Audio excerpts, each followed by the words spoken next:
Hello, everybody, and welcome to this Burning Platforms Friday afternoon discussion, a live webinar, which will also be repackaged as a podcast for people to listen to after the event. My name's Peter Lewis. I'm the director of the Australia Institute Centre for Responsible Technology. I'm coming to you from Gadigal land, where I pay respects to elders past, present and emerging, and recognising the land we're all on was never ceded. Joining me are my two regular partners in crime, Digital Rights Watch Chair Lizzie O'Shea from behind the office desk in Melbourne. It's me. And Dan Stinton in perpetual lockdown in Perth. Hey, Pete. How are you going? And we've got, yeah? I was going to say, looking forward to leaving WA. I'm just not sure when that's actually going to be allowed to happen. But 2023 looks good. And also special guest from Washington, DC, Katie McInnes from DuckDuckGo. I'm wearing the swag. We are, I must say, DuckDuckGo, just for disclosure, is the Centre for Responsible Technology's only supporter. And thank you very much for that support.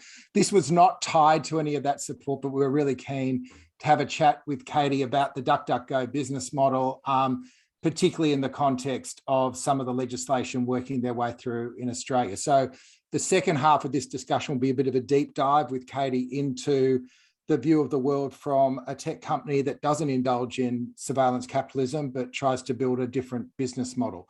But before we get there, the discussion today, normally we have each of our panelists bringing a particular issue to the table, but it seems that everything is really merging into the one this week. There's been this big conference called the Sydney Dialogue in, of all places, Sydney. Sponsored by ASPI, which is the Australian Strategic Policy Institute. We'll talk a bit more about ASPI later. We had the big announcement earlier this week by Google that they were going to put $1 billion into Australia. We had Scott Morrison's big announcement that there were now priority tech areas that Australia would focus on, and there was a bit of a nudge out there that this was all about managing China power. And there's this whole thought that we're entering, I guess, what we could call a digital Cold War. So we thought we'd just work through all these issues today, kick them around, see what comes out the other end before we get into talking about some of the alternate tech models. So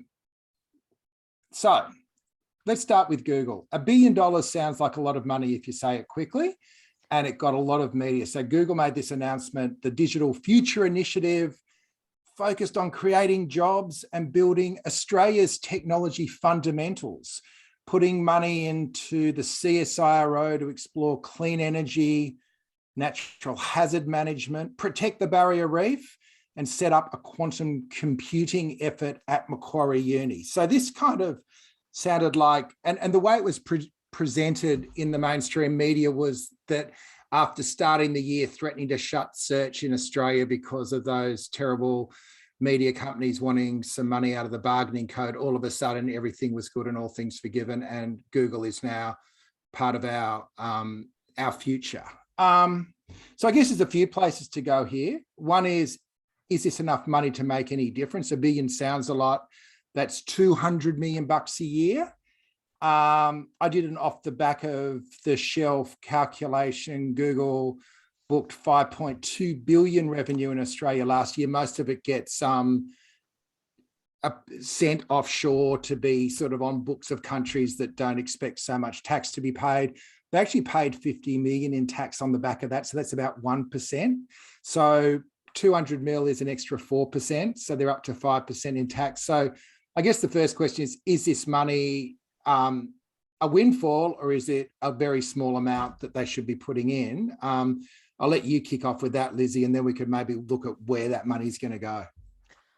Oh, well, I mean, I almost have the opposite reaction to you, Peter, in the sense that it is a very large amount of money. And the question is, what are they buying with that kind of cash? So, of course, it's not a lot in the context of their revenue, but it's a lot in terms of research. And I think this is an increasing problem for academia, how you deal with the fact that large companies invest in tertiary education, research, and other initiatives, and they're in competition potentially with government, or at least, or alternatively, government kind of vacates the field and then allows it to be dominated by private sector money. I mean, I think one way to think about this is to imagine if a fossil fuel company, for example, was investing in a school of science at a major university. I think we'd be quite skeptical, and I think we should exercise a similar kind of skepticism in relation to the devotion of this kind of funds to the advancement of technology, the elevation of education in this and research in this space. And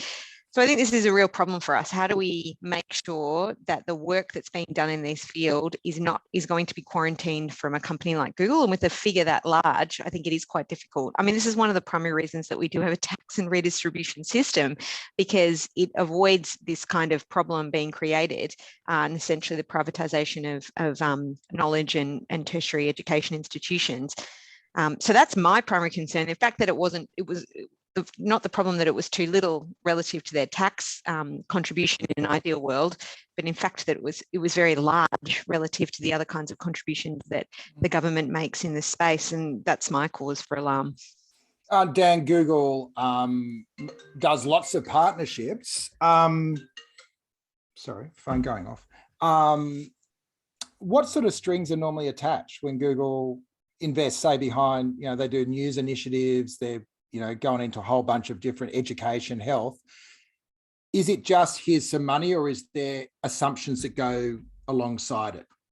I think it depends on the projects, Pete. I mean, I've got experience of taking grants from Google previously at a couple of different organizations as part of their Google News Initiative Fund. And, you pitch to Google for grant funding to do something in particular. We pitched to create a new sort of podcast app and a bunch of content off the back of that some years ago. And it was a great project. There was sort of certainly no editorial strings attached that came with that. It did make us a little bit uneasy, I guess, about the fact that we were applying to Google for the funds, but they were made available to everyone, so we made the most of it. I mean, I think I take your point, by the way, Lizzie, that perhaps it's a combination of your point and Peter's point. If Google paid a higher level of tax, then the government could decide to invest a much higher level into research in these areas rather than relying on the private sector to do so. And I think that's a pretty relevant point. But I think it's also important to realise just the context that Google is doing this in, right? So you've just come off a major, very bruising battle with the government off the back of the News Media Bargaining Code. On the other side of that, Google basically put down their swords, did a whole bunch of agreements with different media companies, including The Guardian, I should stress, and is continuing to do deals with much smaller players as well. That's happening at a time when Facebook has said that they are not going to do any more deals and has refused to do an agreement with The Conversation, or SBS, which is the second public broadcaster. So it's hard to see that as anything other than a middle finger to the government. And then there's a whole bunch of other regulation coming towards Google. There's the advertising services inquiry, which the ACCC report came out on that about a month ago. That was if probably more targeted at Google than I was even expecting. And I work in this space. There's also the privacy review, which we've talked about in this forum a few weeks ago.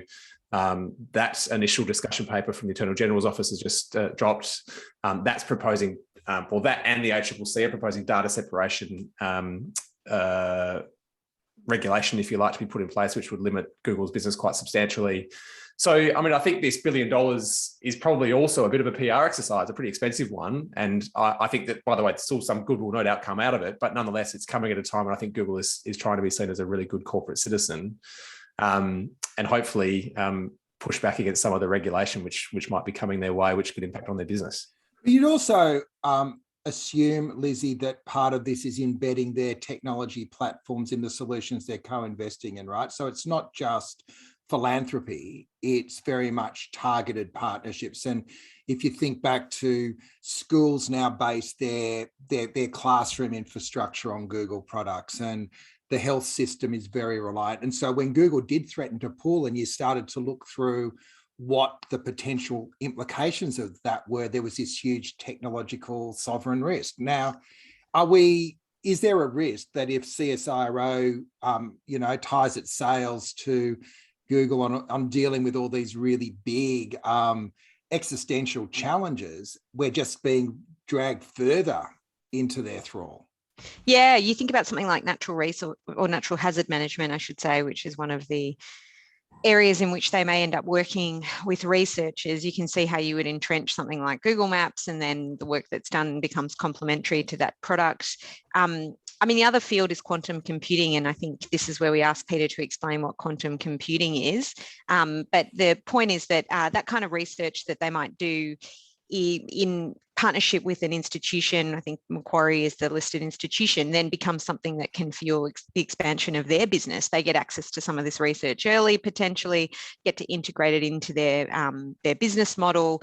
So it's entrenching their legacy products, but also allowing them to develop new ones ahead of their competition. So again, I mean, Dan described it as an expensive investment. I feel like it's pretty good value for them, for a company like this that's banking a lot of profit, and it gets to now determine where what would normally be a tax liability, where that gets invested, and it's going to suit their business model. And this is the problem when companies become too large. This is exactly what, historically antitrust lawyers and policymakers have warned against, and that it's not actually a threat to consumers. The problem of monopolization, it's a threat to democracy. And this is, I think, a sophisticated example of that. We normally think about that in terms of things like the polarization of public debate, but here's the other way in which you integrate a business and a business model into public institutions, and then it becomes very difficult to challenge, to regulate, to alter that relationship between government and corporations. So Peter, can you tell us what quantum computing is? Yeah, thanks, Lizzie. Not really. But it was one of the areas that the Prime Minister's all in for. So I'm not a man of huge intellect, and this is an area where I do not thrive. But from what I understand, it's a shift from binary coding to multi-directional coding. Somewhere in there is Schrodinger's cat, who I think is a bit like Chester, except being sort of exposed to both radioactive waste and a bottle of poison. So we can go there if we want. What I do know is that Google is one of the best in breed on quantum computing. So we've got the Prime Minister announcing quantum computing as a major national priority.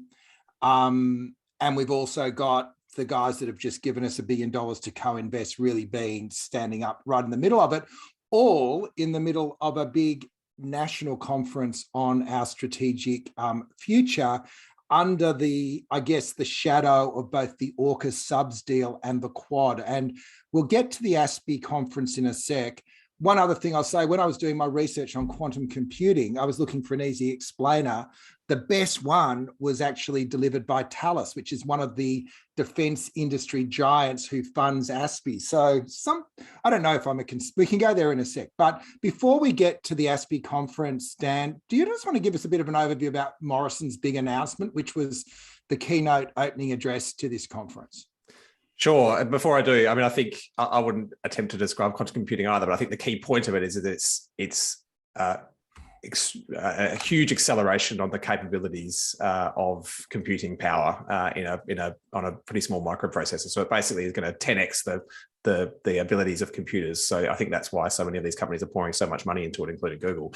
But yeah, I guess I'll focus on a speech that you just referenced there, Pete, which is that Scott Morrison, he made at the inaugural Sydney Dialogue event run by the Australian Strategic Policy Institute, ASPI, as you mentioned. He gave this speech on Wednesday morning.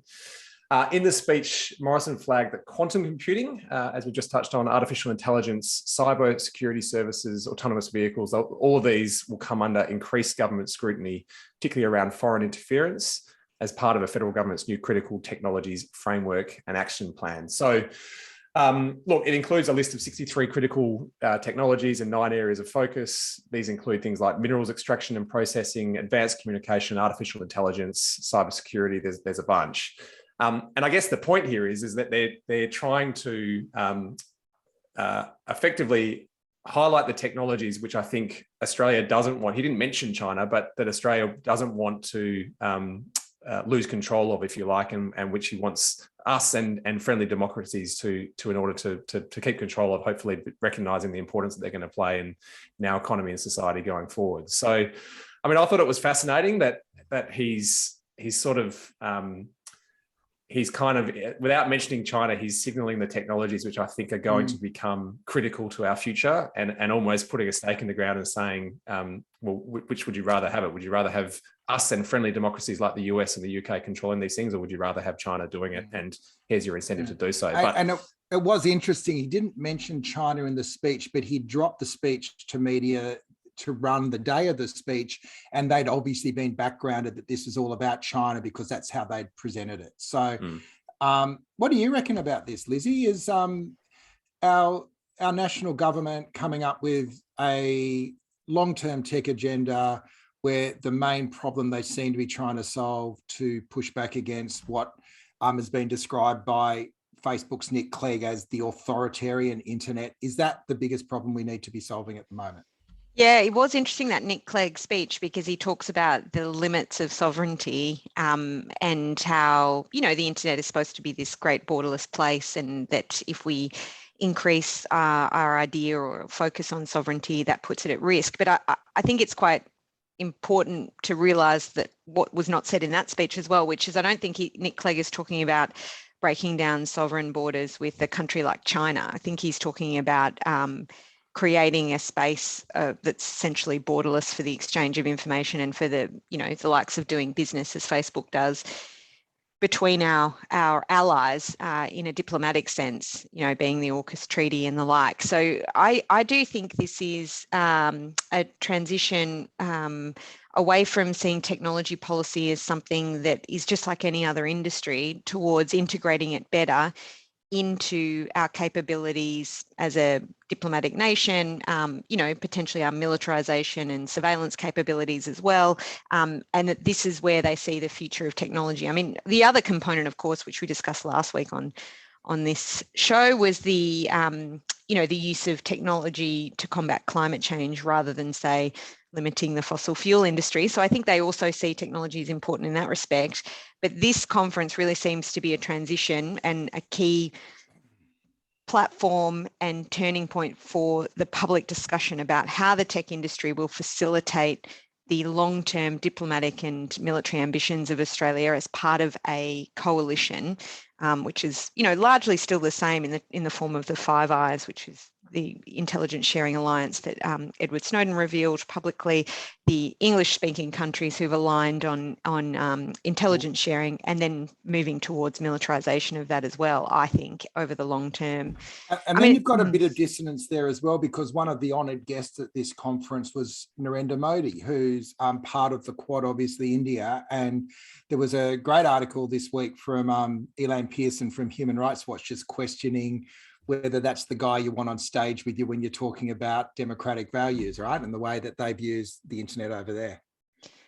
Yeah, I mean, I think the way that Modi's political party is making use of technology is very oppressive, and organisations like Human Rights Watch, our friends at Access Now, have been raising lots of concerns about their progress towards more authoritarian practices as a political ruling party, and implementing that in terms of technology and in all sorts of different ways. They're regulating social media, but they're also implementing, you know, a very controversial scheme for digital identity, which has the capacity to be very oppressive. And, you know, this, I think, is for me, the great disappointment of what could have been quite different had India taken a more democratic path. And Hindu nationalism has proven to be extremely successful politically and at great cost to minorities in India. And I'm really uncomfortable about the direction that it's heading in. I would just say as well about China, I was looking back at this because I remember Tristan Harris, our friend at the Centre, oh gosh, I was about to say Centre for Responsible Tech, but it's the Centre for Humane Technology, who's someone I think we've tossed around a bit as a figure who's perceived as being the conscience of Silicon Valley, for better or for worse. And, he did testify in April talking exactly about this. And he's largely perceived, or I think increasingly perceived, as someone who presents a more humane face of technology for the industry, for the likes of companies like Google and Facebook, obviously critiquing them, but also positing them as a kind of clean alternative to authoritarian forms of tech. And that's exactly how he articulated it. And so this tension between Chinese technology and, Anglophone Western technology or democratic technology is being set up, I think, and has been for quite some time. And it's interesting to see where some of these industry groups and civil society organizations that often do some of the political bidding for industry are aligning on that topic. Yeah, it was also interesting to see Rupert Murdoch's statements at his annual general meeting this week, where really his whole take was that the repression of the internet was about stifling free speech, and particularly speech at the limits, the speech that's sort of eroding American democracy with the willing assistance of some of Rupert's own outlets. But it does create, Cold Wars are always about good guys and bad guys, aren't they? But there's a lot more noise around the edges, Dan. If we're going to set up a digital Cold War, what are we actually fighting for? Oh, well, that's a pretty big question, Peter. But I give you the big questions. Yeah, I should be more prepared for them, perhaps. But look, if you look at this in the context of what Lizzie just mentioned with India and India effectively increasingly clamping down on the freedom of information, I think it's worth just taking a step back for a second and looking at the history of this, right? So you basically had the internet largely operating on US standards and US values, really, for most of its life up until now. The exception to that was China, which I think way back in the late 90s started to control things, and I think released their great firewall about 2005, 2006, or thereabouts at least. And so they were kind of the exception. They were like trying to control all of the information that was available online and limit the information that their citizens could see as just one way of controlling things. Most people back then, including me, by the way, thought that could never work, but they've proven that it has worked. And we've now got India going down a path which is broadly similar. Not as bad, but it's got some pretty concerning elements to it. Turkey's done something similar. There's a lot of so-called, democracies or former democracies that are really going down this path. So I think we're going to see a splintering of the internet into lots of different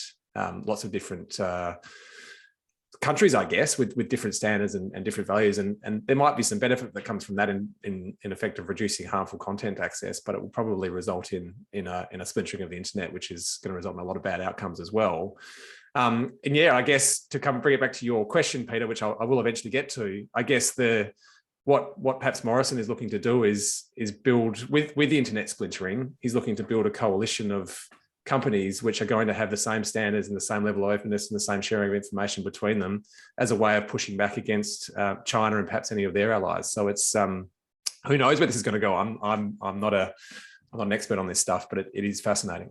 Yeah. Well, I would say as well, Bruce Schneier has been warning about this for a while. He's like a security expert, but talking about how intelligence agencies have been essentially stockpiling digital weapons to be able to use as a new frontier of conflict. Like, I don't think that's a conspiracy theory. And it's one of the reasons, why we at Digital Rights Watch, but many civil society organizations have advocated for strong encryption, because encryption is a way for citizens to protect themselves. And too often we see national security agencies, especially in Australia, seeking to implement powers that allow them to weaken these systems for their own purposes in collecting intelligence, potentially advancing Australia's interests, militarily, I suppose, over the long term, but certainly in the sense of intelligence, which then puts users at risk when the tables are turned. And this does become a much more active field of diplomatic relations, of potentially warfare.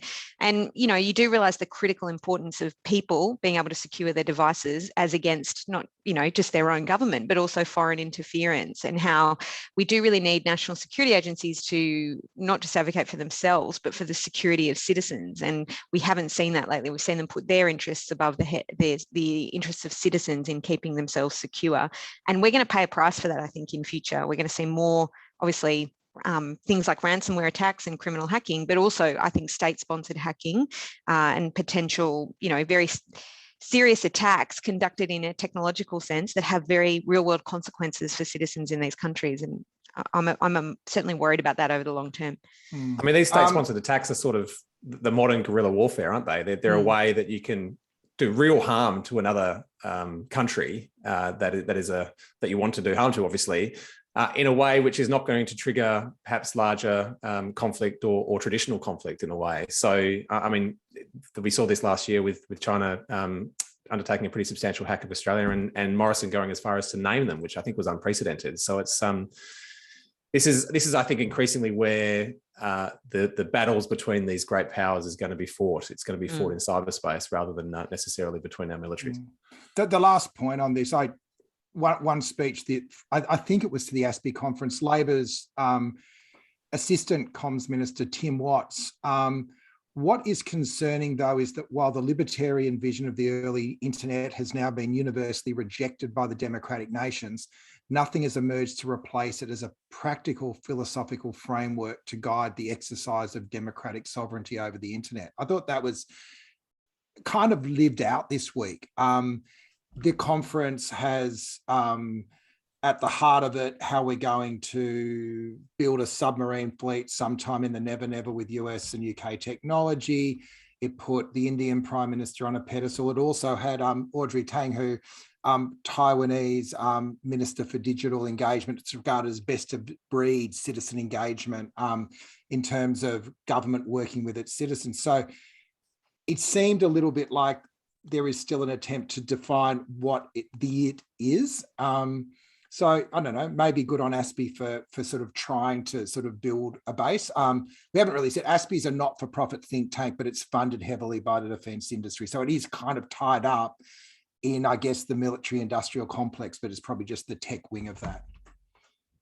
Yeah, I mean, I don't know what you mean by good on ASPI for doing it. I suppose I sort of think this is clearly a move by the Australian government to centralise and articulate a set of policy proposals for the near to medium future for technology in their terms.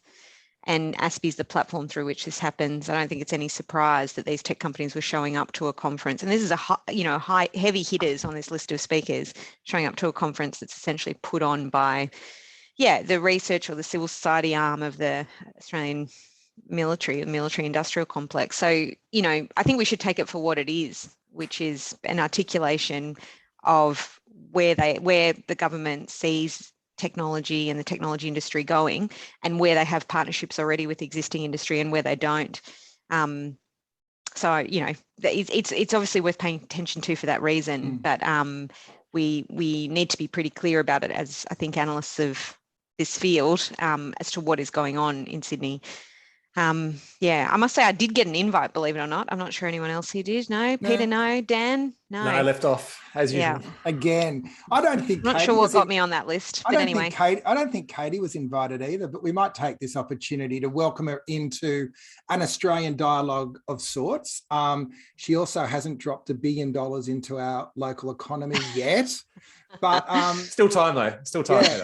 But welcome. You want to give us just kind of a bit of an overview of DuckDuckGo and the where and the why, and then we'll sort of dig into some of the policy issues that are in the face of smaller players in the sector. Yeah, absolutely. Thanks for having me, Lizzie, Peter, and Dan. It's a pleasure to be here. So DuckDuckGo is a privacy technology company. We offer a number of services that are free and easy for users to use to increase their privacy and security online. Our whole gamut is that we're just trying to make privacy simplified for users and raise the standard of trust online, generally by not collecting any user data, which of course affects filter bubbles, targeted advertising, misinformation and disinformation online. But we're also working to make sure that users, as they traverse the web using our products and services, are upgraded to the best encryption standard possible. So trying to keep people secure as well. We offer, our most popular product is our search engine, but we also have a mobile browser and email protection service, and our desktop extension, which does a lot of the same work as a mobile browser. And we also dropped today our tracker blocker protection for our Android mobile app, which will protect you from cross-app tracking on the Android device, even to an extent better than on iOS. So we're very proud of that. So explain cross app tracking. It's probably happening and we don't even know it. What's that? Yes. So on iOS, Apple will ask you if you want to not be tracked, and they'll just send the signal to companies and not disclose your advertising ID. And that's a way of preventing companies from tracking you across device. What we've done on Android is even more extensive, because we're actually stopping cross-app tracking on the device itself, preventing them from seeing what you're doing on other apps, which we think is your prerogative and your right to privacy. So we're very excited to extend some of those protections for Android users that iOS has deployed in some sense for their users. And how do you make a buck? We make money based on contextual advertising. So our search engine just shows you advertisements based on the query that you're searching for, the content of the page you're searching for. So if you go look for a cat, we'll show you maybe. There's one. You're getting a lot of credit. Introduce your cat. I know, right? We'll give you some maybe information about local humane society, probably show you some ads for litter boxes and maybe a local vet, but we're not going to show you an advertisement for a trip or a pair of shoes that you're considering purchasing or going on a few months before. So can I ask you about that, Katie? Does that mean that if both Peter and I searched for cats, we'd get the same ads? Is that part of it? Or because obviously if I'd been browsing lots of different shoes, I'd potentially get that. Or if, I don't know, if Peter earned lots more money than me, which is very possible, maybe he would get a different kind of set of products than I would in that kind of advertising. Is that how it works, that you essentially you do see ads, but they're the ads that anybody would see if they were searching for that term? Yes, as long as they're in the same region and speaking the same language, basically. So we do use some blunt location information to give you some more relevant local results, because of course you want to know about the Starbucks near you and not the Starbucks in another country. So that's one way that we're doing it. And then it's also a little bit based on language as well. So obviously the advertisements are shown based on the language you're searching in. Dan, you're a big fan of contextual advertising rather than micro-targeting, right? Well, it's interesting. I was going to ask you, actually, Katie, that so my industry, as you probably know, the publishing industry, that is going through a bit of a crisis as we deal with the end of cookies and the fact that we're not going to be able to follow people around the internet as easily. Yeah. Well, look, I mean, the Guardian welcomes this for clarity, but I think the industry in general is pretty concerned about it. And so there's lots of talk about sort of, everything old is new again and going back to contextual advertising and simply putting, car ads in an auto section, for example, or ads for holidays in the travel section, and whether that's going to be enough. So, I mean, my question for you, based on the insight that you've had with purely contextual advertising, is there a market for it? I mean, is it a substantial enough market? Because we've all, I think, been conditioned to think that digital has to be targeted in order to work. And I think you're sort of proving the opposite. So give us your insights. Yeah, so we've had a very profitable model since 2014 using only contextual advertisements. And of course, I'm sure that you saw the report from the New York Times following the implementation of the GDPR and how they switched away from behavioral ads and actually saw an uptick in their revenue. So we believe that this is a very profitable business model. However, we also think that governments, including Australia and the US, need to put in protections for users to ensure that their data isn't being abused and that there's a more level playing field so that more companies are encouraged to embrace this contextual advertising model. As you mentioned, you've been told that behavioral advertising is the way to go. Definitely understand that message, but of course it's becoming from some of the two advertising giants in the world, Google and Facebook, who are the middleman taking money as you place ads that may or may not be better targeted for the final user. So we think this is a great model. We encourage other companies to embrace it. And in the US, we've been working with publishers to ensure that users can opt out where possible, like under the California Consumer Privacy Act, of having their information sold to third parties. And that also ensures that publishers are respecting that signal and part of the better ecosystem that we're hoping to establish here in the US and abroad. Can I raise, I think, the search elephant in the room on this, though? So I'm a big fan of DuckDuckGo, wear the t-shirt proudly. I use DuckDuckGo as my default search, But if I need a complex search, I still go back and search Google on DuckDuckGo and then use the Google search to do it. And I feel it's a bit like eating organic. Like I'm normally eating organic, but when I really need to have some chips, I'll go and get the chips. I do that too often. You get organic it chips. Seems to me that the constraint of your more ethical search framework is that you don't collect as much data, so the search isn't as good. Is that fair, or is that? So there, of course, are network effects with search engines. The more long, unique queries that you kind of mentioned there that a search engine is getting, the better the search engine is going to be at responding with a relevant response for you. However, there's really only two search engines in the Western world, as we like to call it. So America and the EU, basically, and that's Bing and Google. And of course, Microsoft has not had a high incentive to invest in Bing since Google has almost all of the market. So we're hoping that as the competition between the two becomes more equitable and there's more protections for smaller competitors like us, that Microsoft will have more incentive to invest in the Bing search engine. That'll make it better. But you're right, Peter, the number of people using a search engine also affects how often they're seeing these unique search queries and how much better the algorithm is at delivering a relevant result. But your search engine is effectively Bing. Yes. Yeah. Right. So Google does syndicate to exactly one partner, and that's Startpage, and they actually have it in their contract that they're not supposed to grow past a certain amount.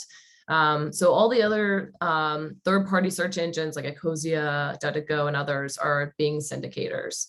That's because it takes a lot of money and capital to stand up an internet crawler, and of course also websites already have built into their code which crawlers they're allowing to see where the website is. And then in addition, exactly as you mentioned, the number of queries that you're getting affects the relevancy of the results. And so you would have to have that crawler and then a high amount of queries in order to create your own search engine from scratch tomorrow.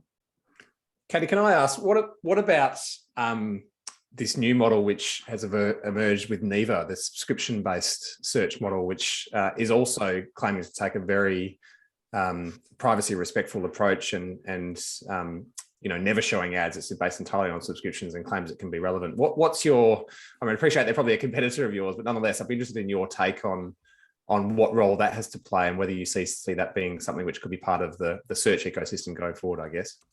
Yeah, so we're really excited to have more search engines in this space. We think the higher number of other reputable search engines that are in the market, it means that companies like us are going to have more users coming to our site because they'll trust that they can get great information from places other than Google, which is definitely true. With Neva, I don't really know if the value proposition is one that I would value. You have to pay them a subscription every month, and then they're showing you more relevant search results for just you, which I don't know about you, Dan, but this past year I became very aware of my filter bubble, and I'm definitely not looking to dive deeper into it. And so one thing that we love to say here at DuckDuckGo is every time you run a search on DuckDuckGo, it's like you're running it for the first time. And I really value that kind of open view of the web and what relevant results are being returned to me without a company making decisions about what they think I want. So this is kind of the trade-off then, isn't it, Katie? You could, in a way, they solve the problem that Peter has identified in that they are tracking what you search and what you're interested in, and they do have a profile on you and therefore serving you more relevant results over time. But the downside of that, or the trade-off for that, is you're not getting the same result as what everybody else getting. And so you are potentially seeing filter bubbles and those sorts of things. Is that a fair summary?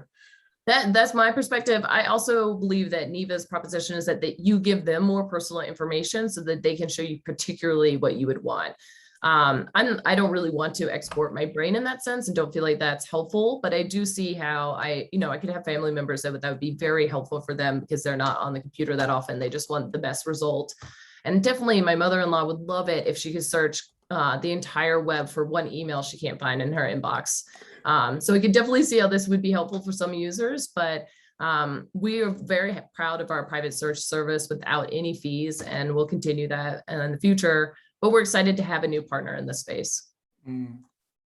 Can I ask a couple of questions, Katie, as well? Like I can definitely see the utility in expanding the number of participants in the market for search, because monopolistic markets obviously have pretty can have pretty dire consequences. So I can see the utility in having more players. As someone who's like into big government, I can also see utility in government investing in this space, but I also don't want government running a search engine for obvious reasons. I don't want them to see what I'm looking up.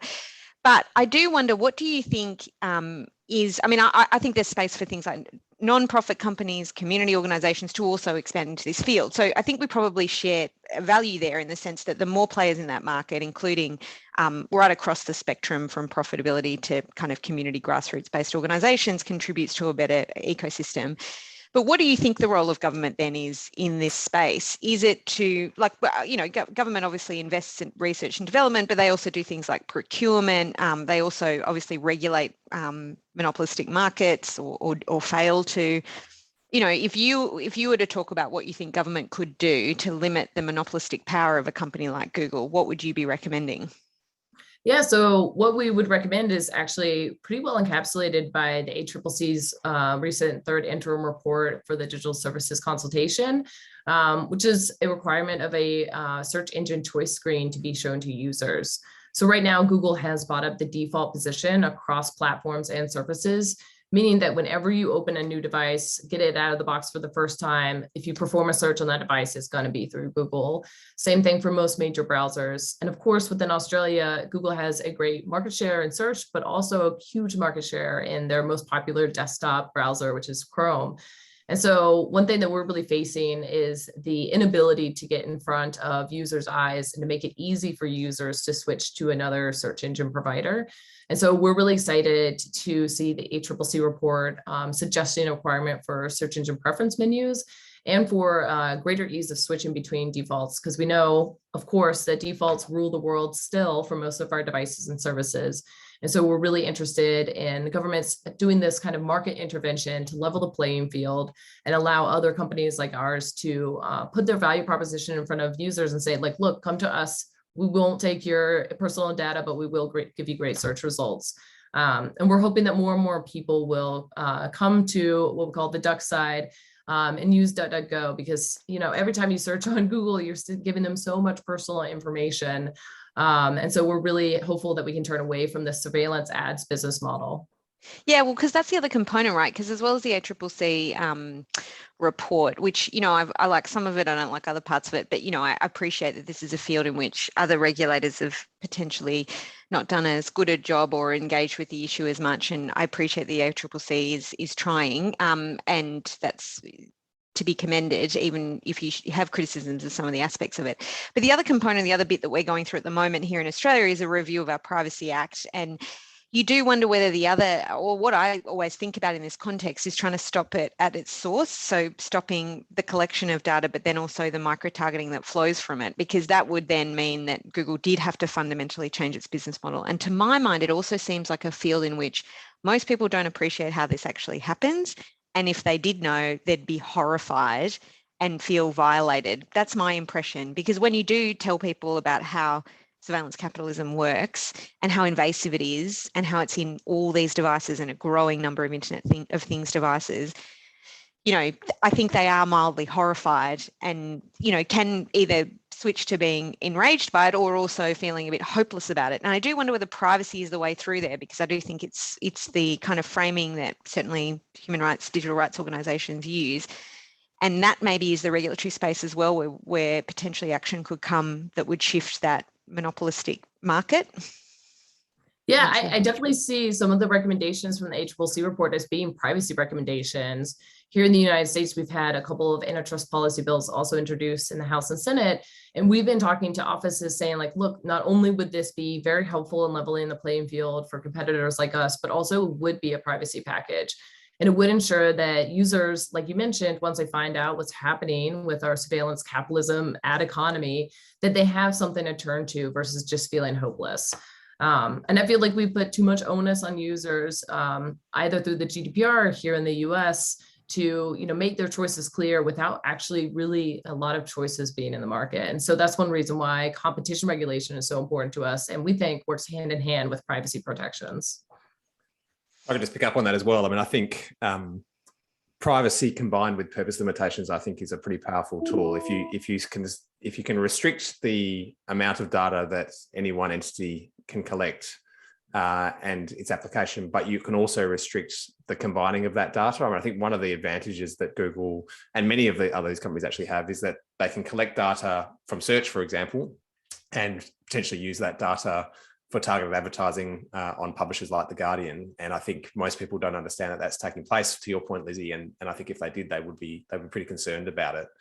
If you can restrict that from taking place, if you can make sure that whatever data is collected is not only reasonable and therefore limited, but also the portability of it is limited, then you can effectively achieve what is close to a breakup of these companies without actually forcing them to do so. You can force Google from stopping to use Google Maps, for example, stop using Google Maps as a cost of acquisition, if you like, or a way to acquire data to improve their other services, and it improves the competition of the whole ecosystem. So anyway, that's probably more of a comment than a question, Katie, but that's I think privacy combined with data and purpose limitations, which I guess could still fall under the banner of privacy, is what's going to solve this. And I'm encouraged by the direction that the ACCC and our privacy review is going, actually.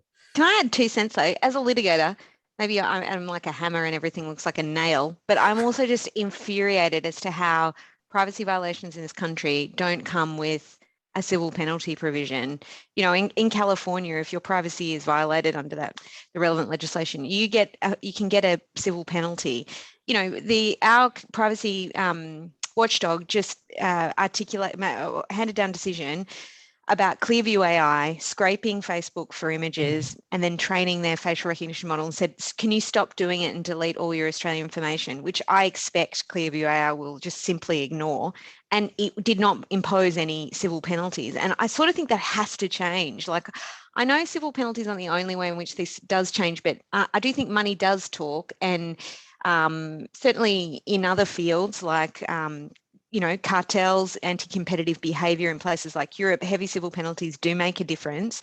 And part of the reason why I think some of these business models have been flourishing is that there doesn't really feel like there's the appropriate mechanisms in place to penalise them, not just from a formal legal perspective, but also in monetary terms. And it just kills me a little bit to see privacy violations being recognised by the regulator, but coming with no financial consequences for the companies who engage. And you can just imagine the kind of message that sends to them internally.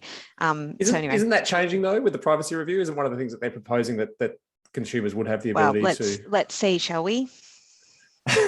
You sound skeptical. Yeah, I am. And I also think if you have to prove harm, that's a big problem too. Like, you shouldn't, the harm is often collective and socialized, or it might be extremely small for you as a person, but then at a broad scope, very large, or there's huge benefits to be gained by accruing that as a company. And I just don't want it to be left to the individual to do. We need kind of systemic answers to this, and, large scale action available to all regulators to address it.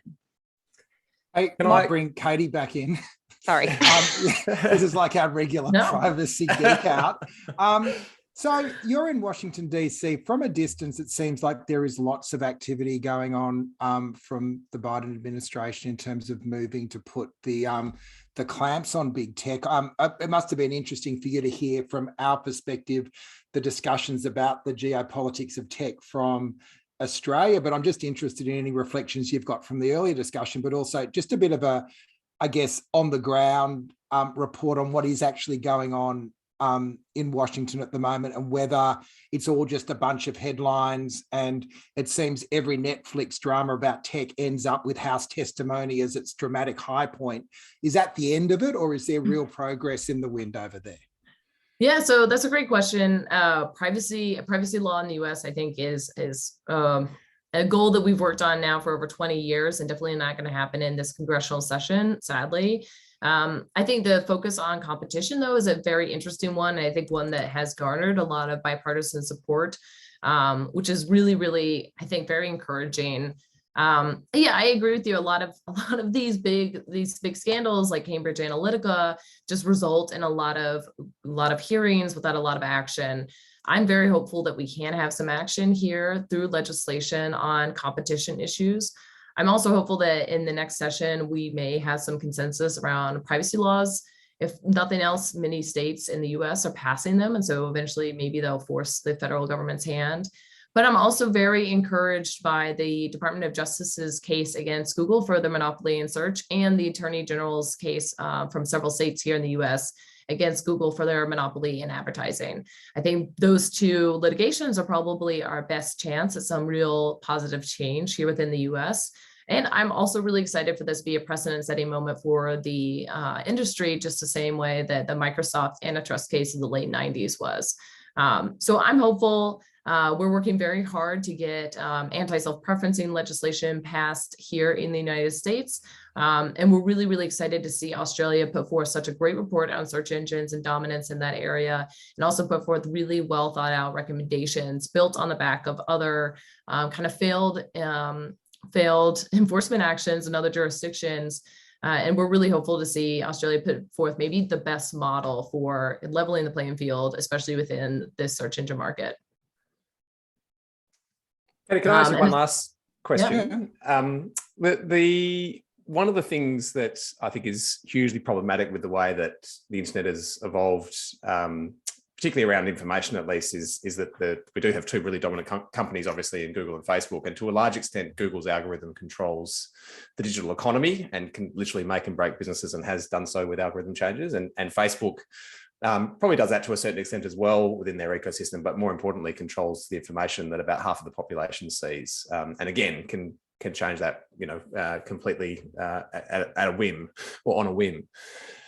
My question is, I think I'll focus on the search side of things, given your background, but I have been saying for a long time that I think that these companies like Google being able to say our algorithm is our commercial trade secret, and therefore no one can have any insight to it, is hugely problematic, and is not something that is sustainable anymore. I just think it's too important to the businesses and individuals that use their service to remain something which is a black box, and there has to be some level of transparency. Now, Google's retort to that is, but if we were to give you any insight into how our algorithm works, people would game the system. And I'm sure that is true to an extent.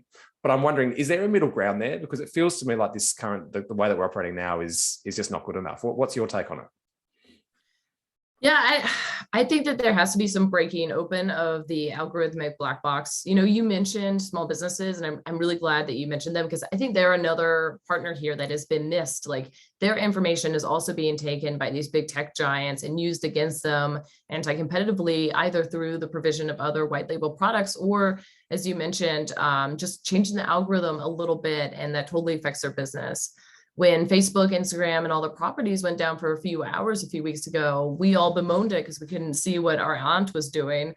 But actually, it was a huge problem for small businesses that basically host their web pages on Facebook. I think we have to break open the algorithm, if nothing else, to allow people to have more control over their newsfeed. But I also think that it would be extremely helpful for our own democratic populace to understand how information is being shown to them and why. I think that, we think that these technologies are very smart and helpful, but I think often we don't think about what they're prioritizing, and often they're not prioritizing what we should be. So I think there should definitely be a middle ground. I know legislators here in the US are working on algorithmic transparency bills. And I'm also hopeful that the Federal Trade Commission here in the US, under the stewardship of Lena Khan, will work on this issue as well. Yeah, Lizzie? So you don't think it would destroy the business then if there was more transparency? You think that a search engine can still operate with more transparency than what's, I really think so, and we've already seen the proof in the pudding of what's going to happen if we allow companies to continue to control the algorithms with no oversight. And so I think that this is definitely something that has to be broken up by the government to some extent. I'm not really sure where the line is on opening up the algorithm, at what point we're getting to our trade secrets. Since we don't control the SERP algorithm ourselves, we're a little agnostic on that front. But I definitely think we have to have more transparency in order to have better regulation of our content, our communications online. Katie, do you think that includes not just transparency, but also the capacity for people to dictate how they want it to look for themselves? Like, essentially modification and the right to be able to modify things to suit you in a meaningful way. Is that part of it? Because I don't know, you sort of edge towards a kind of open source model in some ways, but yeah, I'm interested to know what you think about that. I think so. I mean, for years, people have been asking for a simple change to a chronological, like, news feed or Twitter feed. And still, the companies will change it back the second you relog into the system to be whatever their algorithm is doing. I'm really interested in users having more control over their devices. I think one missed lesson from the ACCC's search engine report is showing how clearly users don't have control over their defaults. You really don't have control over their devices, including one of the most personal devices that you use all day, which is your phone. If you buy a product and you own this product, you should be able to delete Google Chrome off of it, even if it's a Pixel. And I think you should be able to change your algorithm to fit you a little bit better. I think some simple blunt changes would be probably the first ones, right? Like chronological or my friends first, something like that. But I think as we become more tech literate and we become more digital natives, I think that that's only a natural progression that we're going to ask for. Excellent. And finally, congratulations on your TV ads, which I saw on the interweb as well. We'll put them in the chat, but they're really funny. What was behind that, and has it sort of served its purpose? Yeah, no, we really love our TV ads. It's very exciting for us to be able to emerge into TV. And of course, we here at DuckDuckGo love ducks, so we had to include them as part of the TV ad bid. But you know, the COVID pandemic was very hard for a lot of people, but also meant that the ad prices went a little bit lower for the past year. So it enabled us to be a little more crafty with our advertisement places. So I'm really glad that they're reaching you. Australia is a small market for us, but one we care a lot about, especially since the ACCC is trying its best to implement the right regulations. And of course, the Center for Responsible Technology is a good partner for us. Yeah, and thanks again for your support. Thanks for your time today. We're at the hour. Before we go, anything on your list for the week, Lizzie, that we should be keeping an eye out for? I mean, perhaps not for the week, but early in December, we're going to be talking again. We're having our last event in our project about rebalancing the internet economy, which sort of comes out of some of the things we were talking about today, looking at movement building and political organising online and how we can make that work better. It's called Gather. It's coming up in early December. If you want to come along, or the 9th of December, I should say, if you want to come along, then, you know, of course, get on our email list and find out more. But these are the kinds of discussions we want to have with activists about how we could make the internet work for them better. And you know, it's a really important conversation, and perhaps from the other end of the spectrum of people who are using it and figuring out how to make that work. So yeah, feel free to come along and sign up to be part of it. And our other very exciting news is that I think in about a week's time, there'll be Centre of Responsible Technologies putting out a book of essays called the Public Square Project that I've edited with Jordan. Lizzie contributed, Dan contributed, basically anyone who has probably been on this screen over the year. Mark Andreevich did a fantastic contribution, Belinda Barnett. And what we're trying to do is look at kind of the year, obviously the Facebook takedown at the beginning of the year, some of the attempts to regulate tech in various guises, and also some of the bigger ideas on what we could do separately, including my pet idea of a public social or civic network. So we're actually going to have live events in 3 cities. So if you're in Sydney, we're putting on a big lunch in Chinatown on December 9. We've got a politics in the pub in Canberra on December 1.